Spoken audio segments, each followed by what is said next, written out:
అధ శ్రీ సంతోషి శుక్రవార వ్రత కథా ప్రారంభ.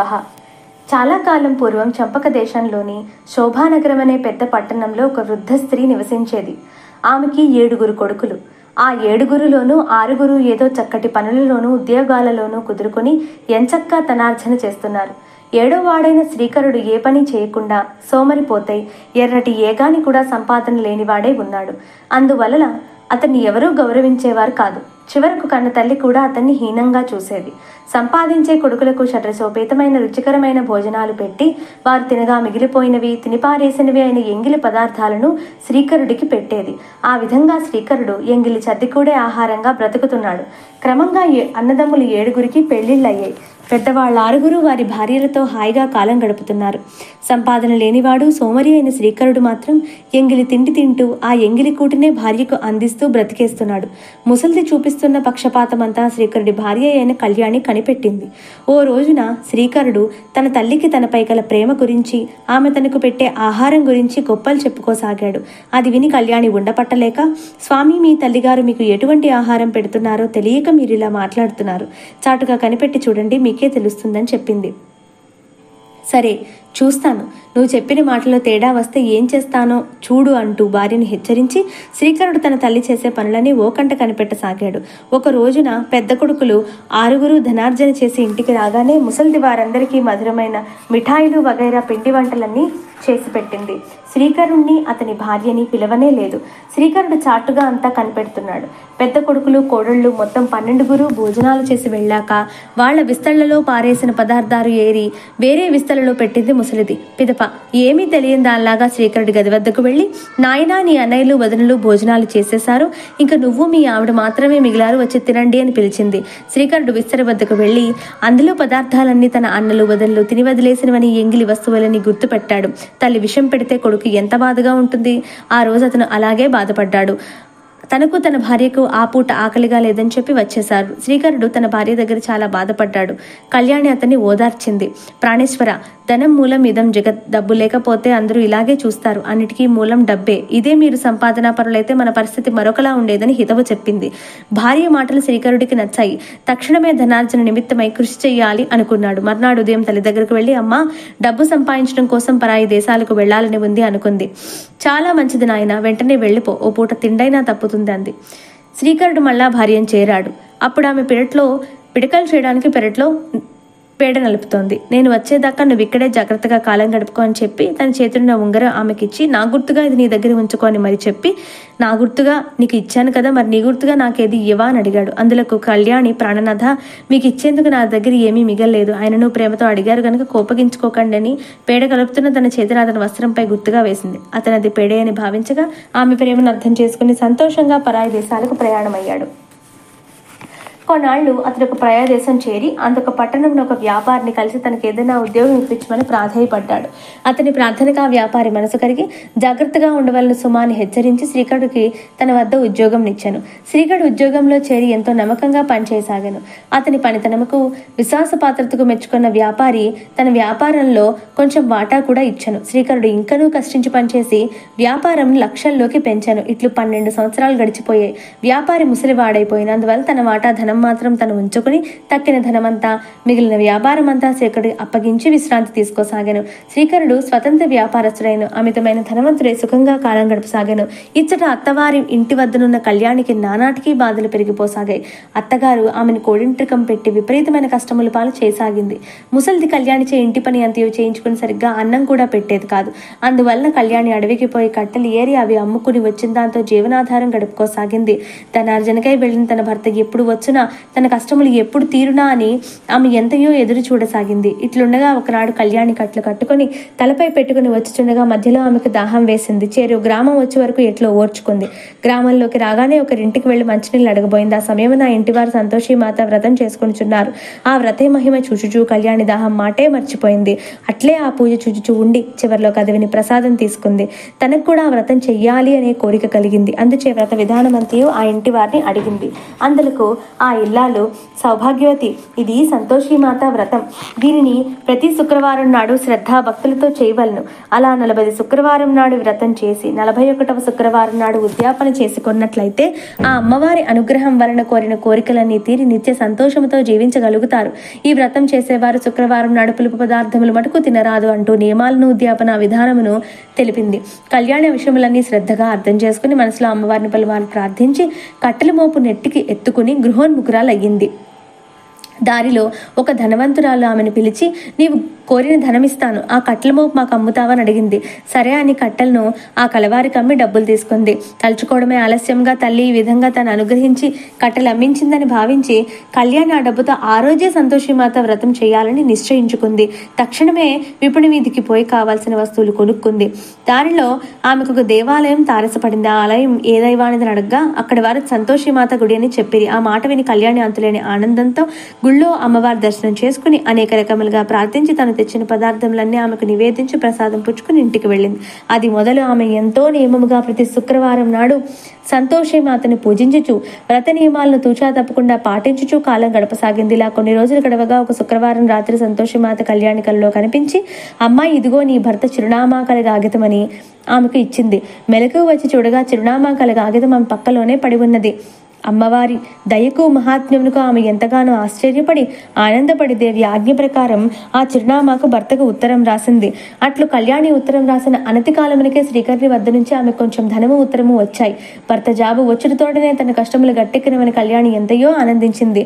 ఇది ఇట్లుండగా తన కడగట్టు కోడలకు కళ్యాణికి ఎక్కడి నుంచో డబ్బులు ఉత్తరములు వస్తున్నాయని పసిగట్టిన అత్తగారు వెంటనే తన పెద్ద కోడలతో కూడబలుకొని అవి ఎచ్చటి నుండి వస్తున్నాయో ఆరా తీయమని పిల్లల్ని పంపింది.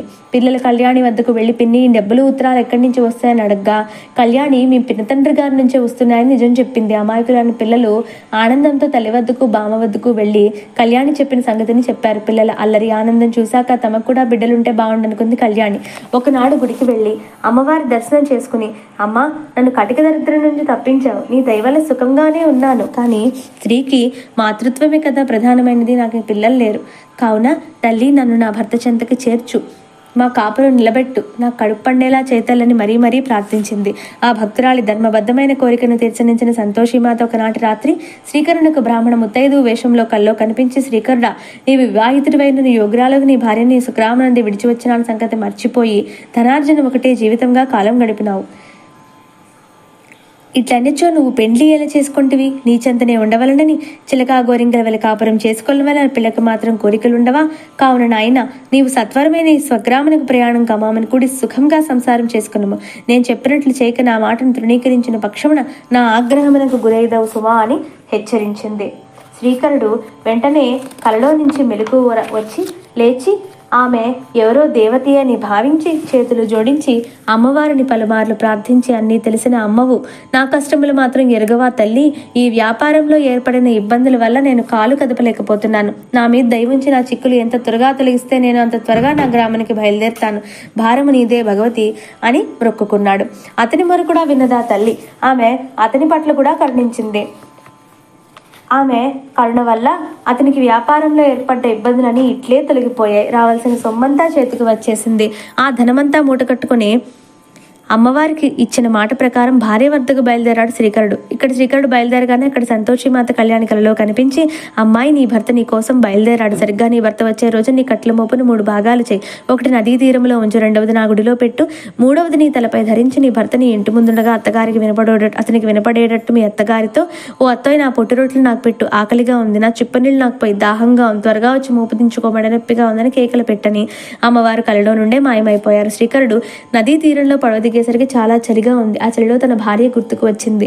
అప్పుడు కళ్యాణి వదిలిపెట్టిన మొదటి కట్టెల మోపుతోటి చలిమంట వేసుకుని చలి పోగొట్టుకున్నాడు. అక్కడి నుండి తన పట్టణంలోకి బయలుదేరేసప్పటికి పొద్దుపోయింది.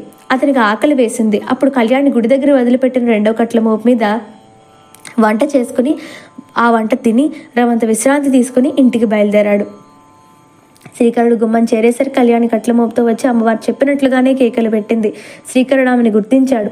ఆమె స్థితికి దుఃఖించాడు. ఆమె మాటలను బట్టి తన తల్లి అన్నలు వదినలు కలిసి ఆమెను ఎంత కష్టపెడుతున్నారో అర్థం చేసుకున్నాడు.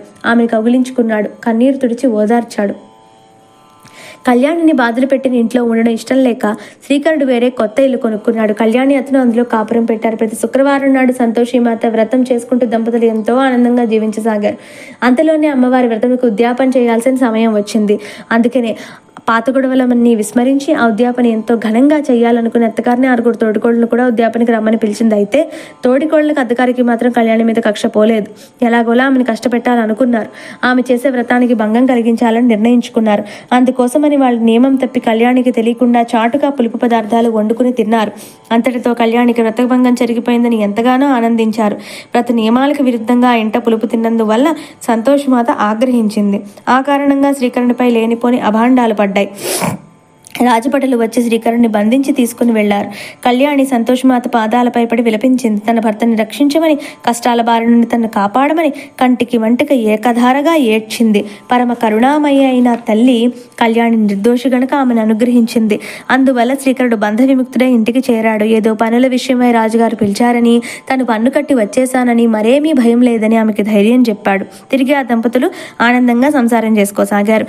ఒకసారి సంతోషిమాత కళ్యాణిని పరీక్షింపదలసి పిచ్చి బిచ్చగత్త వలె మారువేషం ధరించి ఓ చేత్తో బెల్లము, ఓ చేత్తో శనగలు తింటూ నోటి వెంట సొంగ కార్చుకుంటూ రాసాగింది. ఆమె నోటిపైన చేతులపైన ఈగలు ముసురుతూ వచ్చాయి. వికృత రూపంలో ఆమె కళ్యాణి ఇల్లు ఉన్న వీధికి వచ్చింది. వీధిలో పోయే పిల్లలు, ఆడుకునే పిల్లలు రాక్షసి అని, దెయ్యమని కేకలు వేస్తూ రాళ్ళు రువ్వసాగారు. పిల్లలు ఆమె మీదకి విసిరిన రాళ్ళని కళ్యాణి బావలకు తోటికోడలకు తగలసాగాయి. దాంతో వాళ్ళు కంగారు పడిపోయి ఇదెవరితో మాయల మారిది, లేకుంటే దాని మీదకి విసిరిన రాళ్ళు మన మీదకి ఎందుకు పడతాయి, అమ్మో మనకెందుకు ఈ దెబ్బలు తగులుతాయని ఆలోచించి భయగ్రస్తులై వీధి తలుపులు మూసివేశారు. అది గమనించిన సంతోషి మాత ఆ ద్వారాలకేసి ఒక వంకర చూపు చూచింది. అంతే, ప్రళయం వచ్చేటప్పుడు వచ్చే పెద్ద తుఫాను గాలి లాంటి గాలి వీచింది.